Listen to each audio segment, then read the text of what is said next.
Hello friends, जैसा कि आपको पता है कि हमारी इंडियन ज्योग्राफी की सीरीज चल रही तो और इसमें हम हिमालय के चारों प्रकार पढ़ चुके हैं। अब देखते हैं कि हिमालय को अलग क्या करता है। तो देखो, ट्रांस हिमालय और बृहद हिमालय इन दोनों के बीच में पाया जाता है ITSZ, मतलब इंडो सांगपो सचर जोन। ठीक है, क्या पाया जाता है? Indo Tsangpo suture zone. ठीक है, अच्छा हाँ, सांगपो की स्पेलिंग टी से आती तो इसलिए ITSZ है। तुम ये मत समझ लेना कि सर कुछ भी है।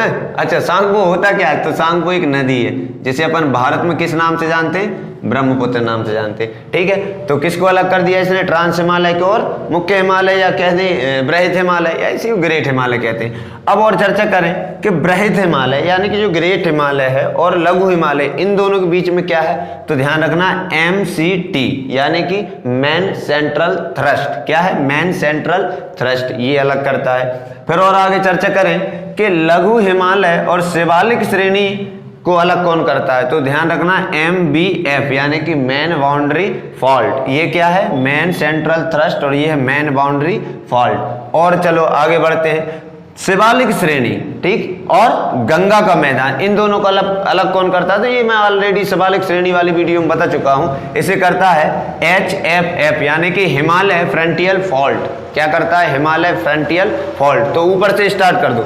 ऊपर से क्या था? Indo Tsangpo suture zone. फिर उसके बाद क्या हो गया था? MCT, और उसके बाद MBF, उसके बाद HFF। तो ये याद रखना।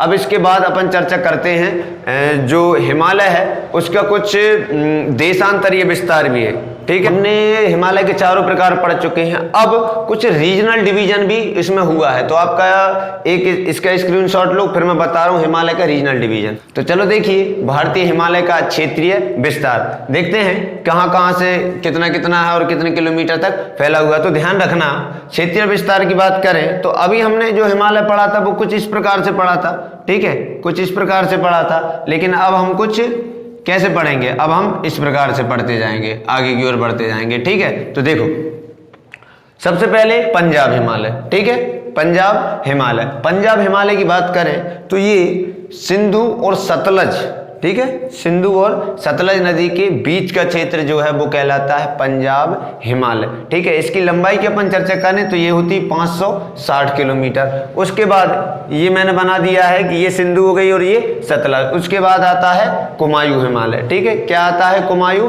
हिमालय। कुमायूं हिमालय की बात करें तो ये सतलज और काली नदी, ठीक है, सतलज और काली नदी इसी को हम किस नाम से जानते हैं? शारदा नाम से जानते हैं, जो कि किसकी सहायक है? गंगा की। कुमायूं क्षेत्र या कुमायूं हिमालय ये 320 किलोमीटर लंबा है और सतलज और काली नदी के बीच का जो क्षेत्र है वो क्या कहलाता है? कुमायूं हिमालय कहलाता है। फिर उसके बाद चर्चा करते हैं नेपाल हिमालय। तो नेपाल हिमालय, काली नदी और तीस्ता नदी किसकी सहायक है? हाँ, अरे ये ब्रह्मपुत्र की सहायक है। ठीक है, और मिलती कहाँ? बांग्लादेश में जाकर मिलती। तो काली नदी और तीस्ता नदी, इन दोनों के बीच का क्षेत्र नेपाल हिमालय, जिसकी जो लंबाई है, लेंथ है, वो 800 किलोमीटर। उसके बाद आ जाता है अपना असम हिमालय। कौन सा? असम, तीस्ता और ब्रह्मपुत्र के बीच में। तो ये थोड़ा सा ध्यान रखना।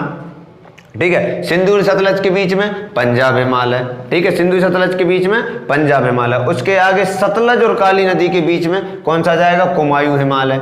कौन सा? कुमायूं हिमालय। और काली नदी और तीस्ता के बीच में नेपाल हिमालय। और तीस्ता और ब्रह्मपुत्र के बीच में ब्रह्मपुत्र के बीच में असम हिमालय। तो यहाँ तक उम्मीद करता हूँ कि कोई दिक्कत नहीं हुई होगी। ठीक है, मिलते हैं अगली वीडियो में।